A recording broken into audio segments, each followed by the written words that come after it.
Let me tell you a story about a client I once worked with. She was from a tight-knit family, originally from West Asia, where the idea of making decisions without consulting her parents seemed, to her, almost unthinkable. She came to me, torn between following her own path and pursuing a career in Canada she felt passionate about, or fulfilling her family's wishes, which involved living closer to home and helping out with the family business. What stood out during our sessions was how her inner conflict wasn't just about career choices. It was about loyalty, belonging, devotion, and what it meant to be a good daughter in her culture.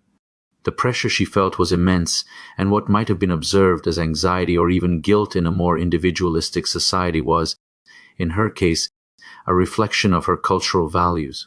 This made me wonder how much of what we call mental health is shaped by the culture we come from. And are we as therapists always taking that into account?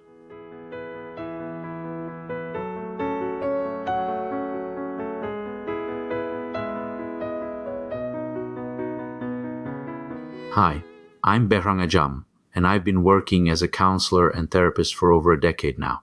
My work has brought me into contact with people from all walks of life and across a variety of cultural backgrounds. I come from a collectivist culture where family and community come first, but I've worked with people from both collectivist and individualist cultures. Now, when I say collectivist culture, what I mean is a culture where the group, whether that's family, community, or society, is prioritized over the individual. Contrast that with an individualist culture, where personal goals and individual expression tend to be more valued. As we'll explore throughout this podcast, these cultural differences shape so much of our mental health, how we experience it, how we express it, and even how we seek help for it.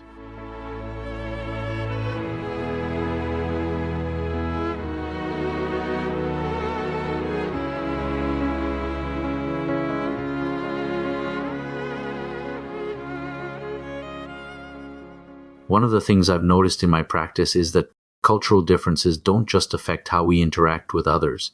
They affect how we experience life and respond to mental health issues. Let's take something like depression, for example. In some cultures, depression might manifest as physical symptoms, headaches, fatigue, stomach aches, rather than feelings of sadness or hopelessness. It's not that people in those cultures don't feel sad, but they're more likely to report their physical pain because that's the language their culture uses for distress. And on the flip side, some behaviors we see as symptoms might be perfectly normal in another cultural context. For instance, a certain level of family involvement or control could be considered excessive and even harmful in an individualist culture, but it might be seen as caring and protective in a collectivist one.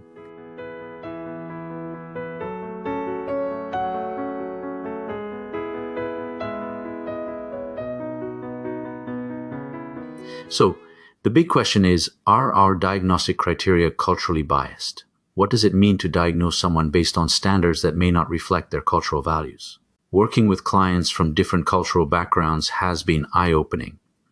I've had moments where I realized that what I initially thought was a psychological issue was, in fact, a cultural expression of a common emotional experience. This has made me approach therapy with a deeper sense of curiosity and openness.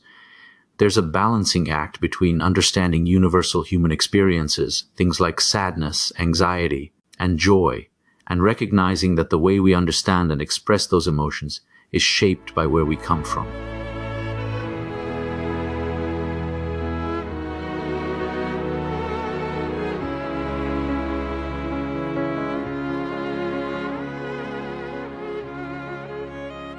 So, as we start this journey together, I invite you to reflect on your own experience. Have you ever thought about how your culture influences your mental health and emotional well-being? Or, if you've been to therapy, did you feel that your therapist understood your cultural background? And if not, how do you think that might have affected your treatment? In the coming episodes, we'll explore these questions further. We'll talk more about how cultural values shape what we consider healthy or unhealthy, and we'll look at real-world examples where cultural misunderstandings may have led to misdiagnoses or treatments that didn't quite fit. Thank you for joining me today. I hope you'll come back for more conversations that make you think about mental health in a whole new way.